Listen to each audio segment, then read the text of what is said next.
मुस्तफा में मेरा सलाम कहना।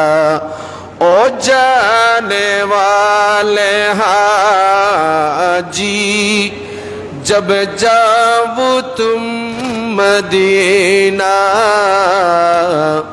दरबारे मुस्तफा में मेरा सलाम कहना।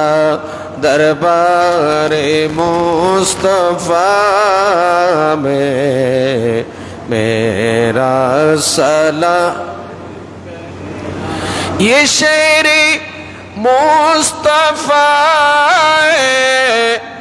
बस ये अदब की जा है।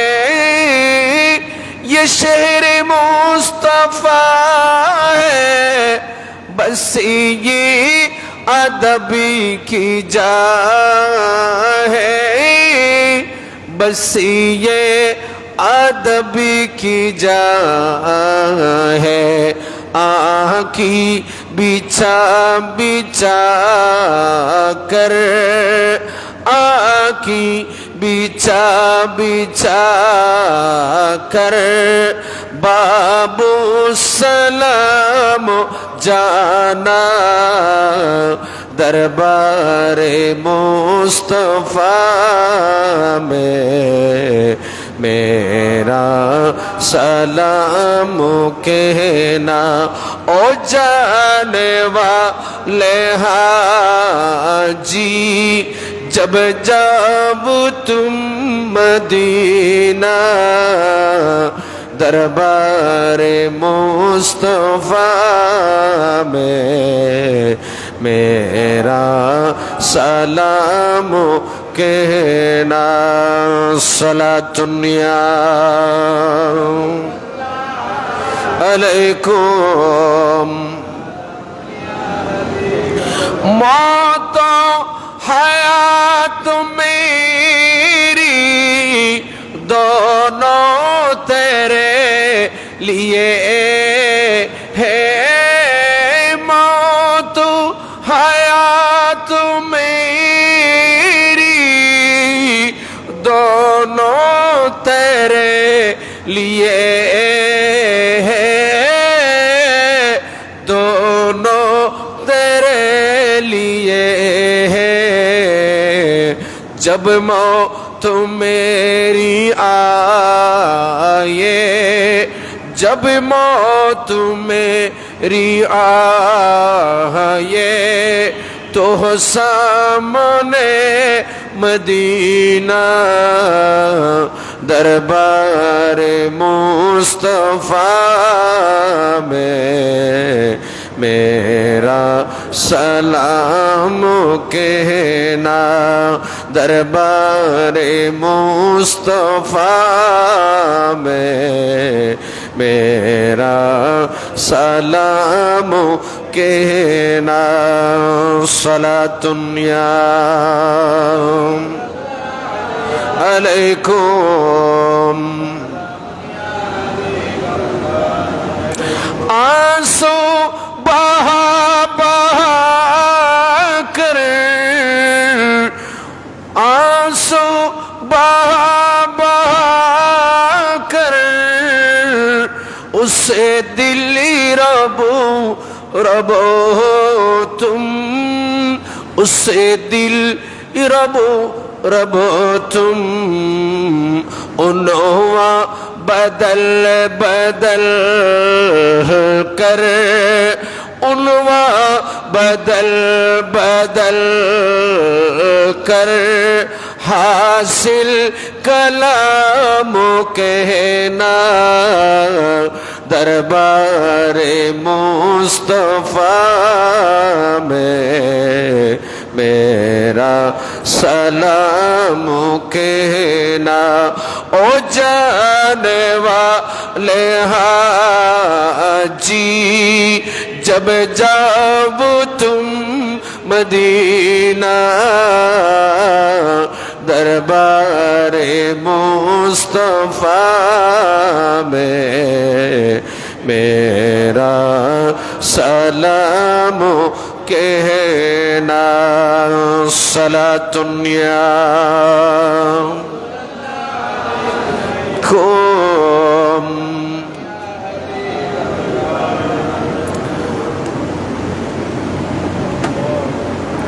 अल्लाह पाक अज़्ज़ा वजल কালামে পাকের মধ্যে বলেছেন ওয়াতিমুল হজ্জা ওয়াল উমরাতা লিল্লাহ, হজ আল্লাহর জন্য। কার জন্য? উমরা আল্লাহর জন্য। আল্লাহর জন্য উমরা এবং হজ। আর এই হজ এবং উমরা এটা আদায় করতে গিয়ে আমাদেরকে আমার রাসূলের সুন্নাহকে অনুসরণ করতে হবে। হজের কিছু আরকান এবং আহকাম আছে। হজ এটা 3 প্রকার। কয় প্রকার? হজ্জে ইফরাদ, হজ্জে তামাত্তু, হজ্জে। হজ যে 3 প্রকার, তন্মধ্যে আমাদের বাংলাদেশি যারা তামাত্তু হজ এটা আমরা বেশি করে থাকি। কারণ তামাত্তু মানে এটা মতা হাসিল করা, অতিরিক্ত কিছু ফায়দা হাসিল করা। হজ্জে কেরান, ইফরাদ এবং তামাত্তু, এই 3 প্রকারের যে হজ, এই হজ করতে গেলে আপনাকে ইবাদতে বদনী এবং ইবাদতে মালি উভয়টা এই হজের ভেতর আছে। আপনাকে সম্পদ এবং আপনার শারীরিক উভয়ের সমষ্টি ঘটাতে হবে এই হজের মধ্যে। তাহলে আমাদেরকে এই ইবাদত করতে হলে ইবাদত পরিশুদ্ধ হবে তখন যখন আমরা আমাদের ইবাদত করতে গিয়ে নিজের শরীরকে পাক রাখবো। কি রাখবো? নিজের শরীরকে পুত পবিত্র রাখবো। সুন্দর কাপড় পরিধান করার নাম শারীরিক পরিচ্ছন্নতা নয়। ভালো করে লন্ড্রি থেকে কাপড় চোপড় ধুয়ে সুগন্ধি মেশক জাফরান আথুর ব্যবহার করে শরীরে লাগানোর নাম, এটার নাম আসল পবিত্রতা নয়, এটা বাহ্যিক পবিত্রতা। শরীরের আসল পবিত্রতা হচ্ছে হালাল খাদ্য, হালাল গেজা আপনার আমার শরীরের ভেতর ঢুকানো।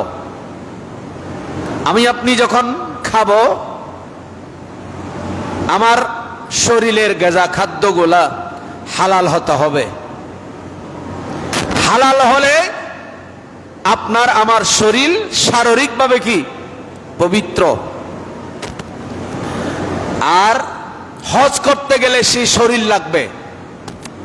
দ্বিতীয় নাম্বার আপনার সামর্থ্য, মালি সামর্থ্য লাগবে। সেই মালি সামর্থ্য, শারীরিক সামর্থ্য উভয়টাকে আপনাকে আমাকে পবিত্র করতে হবে, পবিত্র রাখতে হবে। পবিত্র এই উভয়ের পবিত্রতার সমষ্টি গঠিয়ে আপনি যখন আতিমুল হাজ্জা ওয়াল উমরাতা লিল্লাহ, আল্লাহর জন্য যখন হজ করবেন, উমরা যখন করবেন, আপনি যখন বলবেন লাব্বাইক, আমার আল্লাহ পাক ডাক দিয়ে বলবেন বান্দা হাজির। বান্দা কি বলো বলো। আপনি যখন বলবেন লাব্বাইক, আমার আল্লাহ ফেরেশতাদের মাধ্যমে বলবেন লাব্বাইক। আর আমার আপনার যখন শরীর অপবিত্র হবে, আমার আপনার মাল সম্পদ যখন অপবিত্র হবে, আমি আপনি যখন লাব্বাইক বলবো, আমার আল্লাহ বলবেন লা লাব্বাইকা ওয়ালা সাদাইক। একটু জোরে বলুন না নাউযুবিল্লাহ। যত লব্বাইক বলেন, যত তলবিয়ে পড়েন, আপনার আমার যখন শারীরিক এবং মালি, বদানি এবং মালি উভয় ইবাদত করার জন্য পবিত্র করতে হবে। আল্লাহ পাক আমাদেরকে পবিত্র রাখার, পবিত্রতা অর্জন করার এবং যা খাবো, যা রুজি রোজগার করব, আল্লাহর রাস্তায় ইবাদতের জন্য যা ব্যয় করব, এগুলাকে পবিত্র করার তৌফিক দান করুন। পবিত্র না হলে কি হবে? হাদিসে পাকে আসছে, আপনি যতই ইবাদত করেন, হযরতে সাইয়েদনা আব্দুল্লাহ ইবনে ওমর রাদিয়াল্লাহু তাআলা আনহুমা, ওনার থেকে হাদিসে পাক বর্ণিত, ইনি বলেছেন, হে আল্লাহর বান্দারা, আমার নবী বলেন, মান ইশতারা সাওবান বিআশরাতি দিরহাম, যদি কোনো আল্লাহর বান্দা 10 দিরহাম দিয়ে একটা জামা কাপড় ক্রয় করলো, ওয়া ফিহি দিরহামুন হারামুন, ওই 10টি দিরহামের মধ্যে যে 10 দিরহাম দিয়ে জামা কাপড় ক্রয় করেছেন, যে 10 দিরহাম দিয়ে আপনি হারামের কাপড় পরিধান করেছেন, ক্রয় করেছেন, যে 10 দিরহাম দিয়ে আপনি ইহরামের 2 সেট বা 2টি পাট, একটা পরনে আর একটা উপরে নিচে 2টি ইহরামের কাপড়, যে কাপড়গুলোর সাথে আমার আপনার মতের কাপনের কাপড়ের সাথে তসবিহ রয়েছে, উদাহরণ রয়েছে, মতের কাপনের কাপড়, মৃত ব্যক্তির কাপনের কাপড় যেমন সিলাই থাকে না, আল্লাহর জন্য যারা আতিমুল হজ্জ ওয়াল উমরাতা লিল্লাহ, আল্লাহর জন্য যারা হজ করবে, উমরা করবে, তাদের এই ইহরামের কাপড়টো সিলাইবিহীন হয়, একেবারে হুবহু কাপনের কাপড়ের মতো। মনে হচ্ছে একটা কাপনের কাপড় পরে মুর্দা হাঁটতেছে। কি হাঁটতেছে? কাপনের কাপড় পরে কি হাঁটতেছে? মুর্দা হাঁটতেছে। আমরা কত রকমের, এখন যে ঈদ গেল, সামনে আরেকটা ঈদ আসতেছে, আমরা কত চমৎকার চমৎকার কাপড় সেলাই করি, একটু শরীরটা যেন একটু সুন্দর দেখায়, একটু যেন পরলে যেন আমার শরীরের সৌন্দর্য যেন একটু বেড়ে যায়। আমি আপনি কত চমৎকার সুন্দর সুন্দর কাপড় সেলাই করি, একটু বাঁকা চোরা হলে, একটু এদিক ওদিক হলে দর্জি দোকানে গিয়ে ঝগড়া করি, দর্জিকে বলি, এই যে এরকম বাঁকা হয়ে গেছে, আমি তো এরকম বলি নাই, আপনি এরকম কেন করছেন? আমি কলার মোটা দিতে বলেছি, আপনি কেন চিকন দিতে বলেছেন, চিকন দিলেন? আমি এখানে হাতে কপ দিয়েছি, আপনি কেন হাতে কপ দেন নাই? আমি বলেছিলাম আপনাকে আমার চমৎকার করে একটু 5টা 6টা বোতাম দিয়ে শিলাবেন, আপনি এখানে এইভাবে এখানে করলেন। আমি আপনি একটু শরীরের সৌন্দর্যটা বৃদ্ধি পাওয়ার জন্য কত সুন্দর রং ঢং, কত রকমের কাইটকুট দিয়ে, কত রকমের স্টাইল দিয়ে কাপড় সেলাই করে। আল্লাহর জন্য যখন হজ করতে যাবেন, আল্লাহর জন্য যখন উমরা করতে যাবেন, এখানে কোনো কাটিং চলবে না, এখানে কোনো সেলাই করা কাপড় পরা যাবে না, এখানে কোনো এহরাম বেঁধে কোনো আল্লাহর বান্দা টুপি পরতে পারবে না, শুধুমাত্র সেলাইবিহীন কাপড়। মুর্দা যেমন, সেই মুর্দার কাপড় যখন আপনি আমি পরাইয়ে দেব, মুর্দা যেমন এই কাপড় নিয়ে কবরে যায়, ঠিক তদুরূপ এহরামের কাপড়, সেলাইবিহীন কাপড় পরে আল্লাহর বান্দা মিনাতে যায়, ওখান থেকে আরফাতে যায়, আরফা থেকে মুজদালিফায় আসে, মুজদালিফা থেকে সোজা আবার জামারাতে শয়তানকে পাথর নিক্ষেপ করে এই সেলাইবিহীন কাপড় পরে 5টা দিন কাটিয়ে দেবে। একটু জোরে বলেন। এই যে 5টা দিন, যে 5 দিন, ওই দিনগুলোর সাথে বান্দাদের আল্লাহকে পেতে হলে, হজ এটা এমন একটা জিনিস, এখানে আল্লাহ পাক বলেছেন, আল্লাহ পাক আযজা ওয়া জাল তান কালামে পাকের মধ্যে বলেছেন, আল হজ্জ আশহুরুম মালুমাত ফামান ফারাদা ফীহিন্নাল হজ্জ ফালা রাফাসা ওয়ালা ফুসুকা ওয়ালা জিদালা ফিল হজ্জ। হজের সময় যারা ইহরামের কাপড় পরিধান করবে, অশ্লীল বাক্য বলা চলবে না। নামাজ যেমন তাকবীরে তাহরিমে যখন আমি আপনি বেঁধে ফেলবো, তখন আর নড়াচড়া করা যাবে তাকবীরে তাহরিমে যখন আপনি আমি বেঁধে ফেলেছি, দুনিয়ার সমস্ত কাজ, নিজের আপন কাজ, অন্য কোনো কারো কাজ, ব্যবসা বাণিজ্য, দুনিয়ার কোনো দিকে আপনার মনোনিবেশ হবে না, কাজকর্ম সব বন্ধ, সবগুলো হারাম। তাকবীরে তাহরিমে যখন বেঁধেছেন, দুনিয়ার সমস্ত কাজ হারাম হয়ে গেছে, শুধুমাত্র আল্লাহর ইবাদতে মনোনিবেশ থাকবো।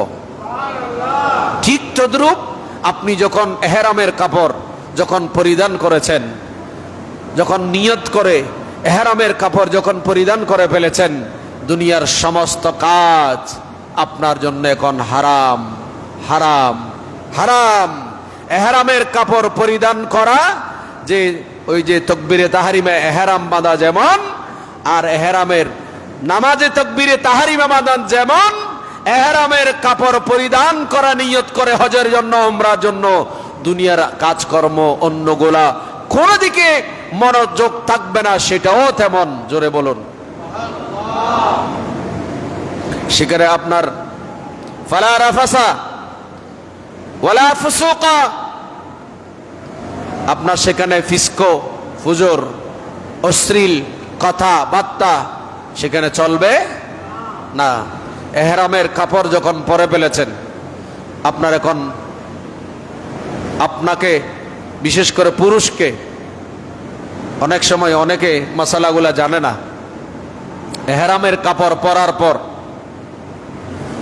কোন পুরুষ সেখানে অনেক সময় ওখানে মিনাতে বৃষ্টি পড়ে, বা ওখানে যে একটু এয়ার কুলারের বাতাস বেশি আসলে আপনি ঘুমিয়েছেন, ঘুমের মধ্যে যেন আপনার চেহারায় যেন ইহরামের কাপড় না পরে, এটা খোলা থাকতে হবে। কোনটা? এটা খোলা থাকতে হবে। ইহরামের কাপড় পরে আপনি যদি বাসায় অবস্থান করেন, বাসায়ের মধ্যে এখান থেকে যাওয়ার পর, যারা উমরা করার জন্য আমরা চট্টগ্রাম থেকে যারা ডাইরেক্ট মক্কাতুল মুকাররমা যাবে, এরা আমাদের ইয়ালামলাম পার হওয়ার আগে আমাদেরকে ইহরাম পড়তে হয়। যার কারণে এখান থেকে আমাদের অনেক হাজী সাহেবরা এখান থেকে চট্টগ্রামের বা ঢাকা এয়ারপোর্ট থেকে ইহরাম বেঁধে রওনা হয়। তা বিমানের মধ্যে কি আছে? বিমানের মধ্যে এয়ার কুলার আছে না? বিমানের মধ্যে তো পুরোটাই। যদি কারো সেখানে বিমানের মধ্যে আপনি ইহরাম বেঁধে বসেছেন সিটে, ঠান্ডা লাগতেছে, তখন আপনি আপনার মুখের মধ্যে, মাথার মধ্যে কাপড় দিতে পারবেন না, মুখ মাথাতে কাপড় দিতে পারবেন না, ইহরামের কাপড়টা এভাবে দিতে পারবেন না। আপনার পায়ে ঠান্ডা লাগতেছে, ঠান্ডার জন্য আপনি একটা চাদর পায়ের উপর দিয়ে পায়ের পাতাগুলো ডেকে দিতে পারবেন না। আর যদি মহিলা হয়, মহিলা, আমাদের দেশের মহিলারা, এদের জন্য পর্দা ফরজ। কিন্তু যেই মাত্র মহিলারা ইহরাম পড়েছে, মহিলার ইহরাম মানে শুধু এখানে মাথার মধ্যে একটা, আমরা যে টুপি পরি এরকম একটা, এরা কি পরবে এখানে টুপির মতো, টুপি না, এদের স্কার্ফের মতো এটা পরবে। এটা কোনো অবস্থাতে করা যাবে না, কোনো অবস্থাতে। মহিলা যখন ইহরাম পরবে, ইহরাম পরার পর মহিলা আর চেহারার মধ্যে আর নেকাব পড়তে পারবে না, নেকাব পরা যাবে না। হ্যাঁ, কোন মহিলা মাত্র যাচ্ছে এখন ইহরাম বেঁধেছে, সে এখন যদি পর্দা করতে হয় কেমনে করবে? সে এখন যদি পরপুরুষ এখন আল্লাহর ঘরে পৌঁছে নাই, তখন হ্যাঁ, শরীয়তে তাকে কিছু ব্যাপার এমন করেছে যে আমাদের দেশের ছেলেরা ক্যাপ পরে না, ক্যাপ বলেন না, এরকম ঢালওয়ালা ক্যাপ পরে না, এরকম ঢালওয়ালা ক্যাপ পরে, এরকম অনেক উপরে সামনে চলে যাবে ওই ক্যাপের মাথাটা, এর উপরে সে কি পড়তে পারবে, যেন তার মুখোশ নেকাবটা যেন তার মুখের মধ্যে যেন না লাগে। এই শরীয়তের মাসালা এগুলো জানা আমাদের, যারা হজ করবেন, হজ্জে বাইতুল্লাহ আল্লাহ পাক যাদের কবুল করেছে, আমাদের এই জাতীয় কিছু মাসাইল জানা দরকার। ইহরাম যখন আপনি বেঁধে ফেলেছেন, ইহরাম বেঁধে আপনাকে খুব সতর্ক থাকতে হবে। ইহরাম বাঁধার পর আপনি সুগন্ধিযুক্ত সাবান, তেল এগুলো ব্যবহার করতে পারবেন না। এবং কি আপনি আল্লাহর ঘরে চলে গিয়েছেন, তাওয়াফ করতেছেন, তাওয়াফের সময় খুব সাবধান থাকতে হবে। আল্লাহর ঘর কাছে পেয়েছেন, ফুট করে আল্লাহর ঘর হানায় কাবার দেওয়াল আপনি ধরে ফেলেছেন, ওখানে কি থাকে? গিলাবে কাবার মধ্যে কি থাকে? সুগন্ধযুক্ত তেল থাকে, ওখানে এমন কিছু জাতীয় গিলাবের মধ্যে থাকে। আপনি তাওয়াফ করতেছেন, ওই সময় আপনার ইহরামের মধ্যে যেন কাবার গিলাব থেকে, ওখান থেকে যেন কোনো সুগন্ধযুক্ত যেন কোনো কিছু যেন আপনার ইহরামের মধ্যে যেন না লাগে। এগুলো খুব সূক্ষ্ম বিষয়, এগুলো চিন্তা করা দরকার। এই জন্য হজে আপনি গেলে একজন অভিজ্ঞ আলেম, একজন অভিজ্ঞ মানুষের সাথে, আলেমের সাথে, অভিজ্ঞ মুআল্লিমের সাথে যখন যাবেন, আপনার হজ একেবারে ভালো, খুব সুন্দর চমৎকার ভাবে আরকান আহকামগুলো আপনি আদায় করতে পারবেন।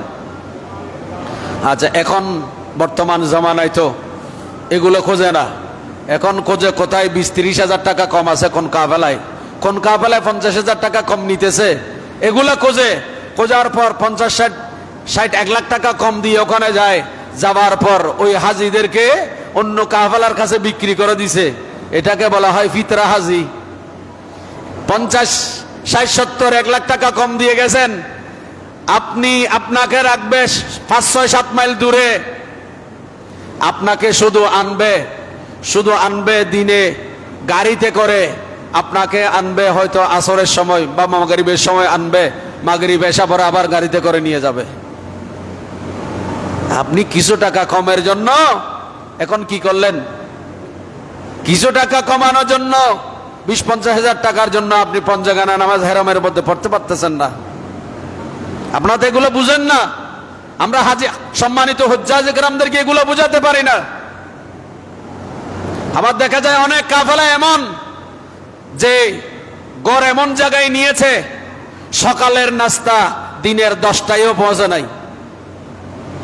এরকম এই জায়গায়ও আছে যে আমাদের এই জায়গার কিছু হাজি সাহেব সেখানে গিয়ে হজে গিয়েছে, আমাকে ফোন দিয়ে, আমার নাম্বার পেয়ে ফোন দিয়ে আমাকে বলতেছে, আমি ওই সময় কোনো সাহায্য করা আমার পক্ষে সম্ভব ছিল না, করতে পারিও নাই। সে আমাকে সিদ্দিক আকবর রাদিয়াল্লাহু তাআলা আনহুর বাড়ির পাশে এসে এরা কয়েকজন খাচ্ছে, বলে হুজুর কি করব, রাতের বেলায় খাবার 11টায়ও পাই না, দিনের সকালের নাস্তা 9টা-10টায়ও পাই না, এখন কি করব? তো আমি তখন ওনাকে সান্ত্বনা দিয়েছি যে যারা বাস্তবিক কাফেলা খেদমত করে ওরা ওইদিকে গড় নেয় না, কারণ পুলিশের বাধ্যবাধকতা আছে ওখানে খাবার দাবার নিয়ে আসা, পরিবেশন করা। তো সুতরাং জেনে শুনে একটা ভালো কাফেলা বা ভালো মুআল্লিমের সাথে যখন আপনি যাবেন, আপনার শরীরটা ভালো থাকবে, ঠিক মতো খেতে পারবেন, ঠিক মতো সব আদায় করতে পারবেন।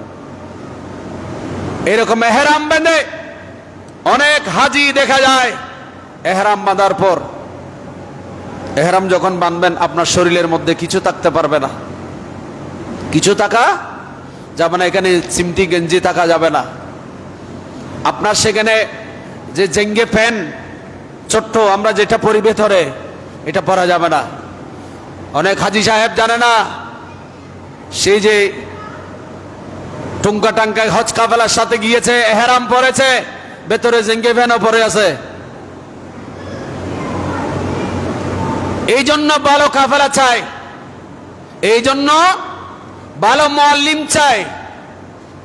আল্লাহ পাক আমাদের যাদের তৌফিক দিয়েছে, আমরা একটু দেখে শুনে যাবার, আল্লাহর ঘরে যাওয়ার তৌফিক দান করুন। একটু বড় করে বলেন।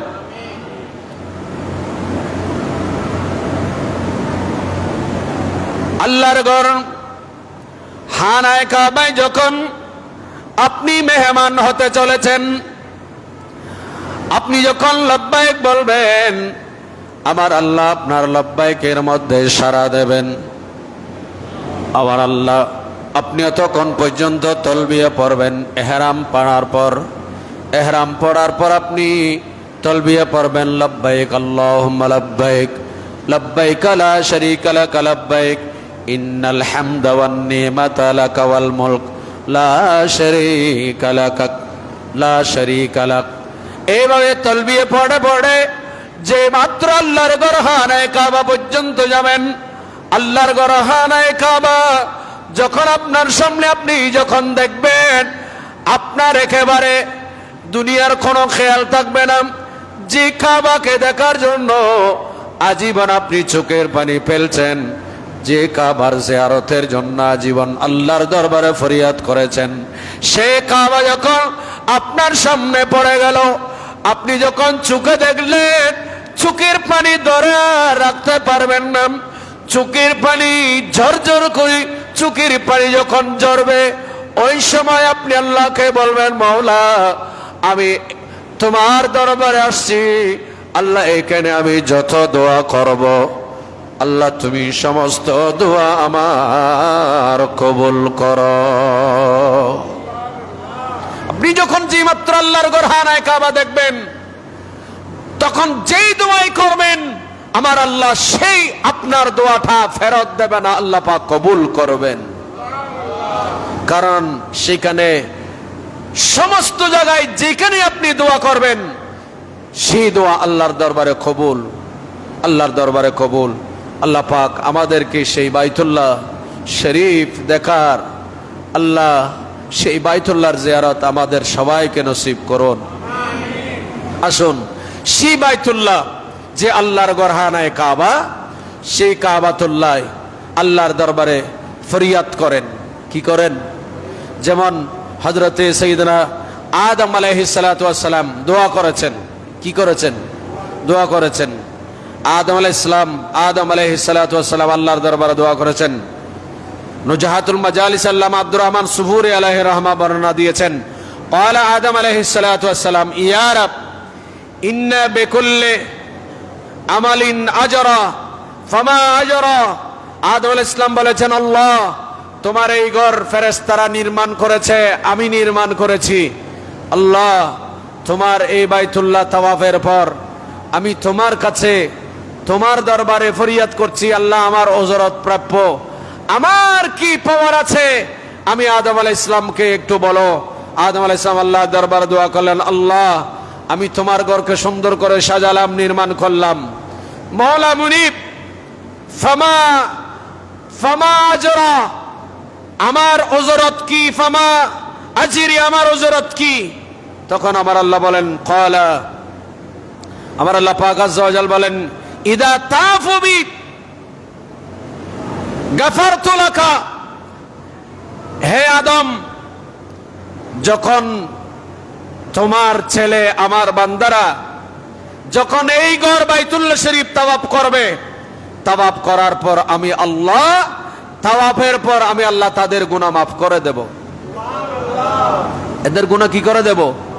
মাফ করে দেব। ক্বালা রাব, ইয়া রাব জিদনি, আল্লাহ তুমি না আরো দাও। তখন আমার আল্লাহ বলেন, ক্বালা, হে আদম শোনো, তোমার ছেলেরা, আমার বান্দা বান্দানিরা যারা এই ঘর বাইতুল্লাহ শরীফকে তাওয়াফ করবে, এদেরকে মাফ করবে। শুধু তাই না, লে আওলাদিকা, তোমার আওলাদদেরকে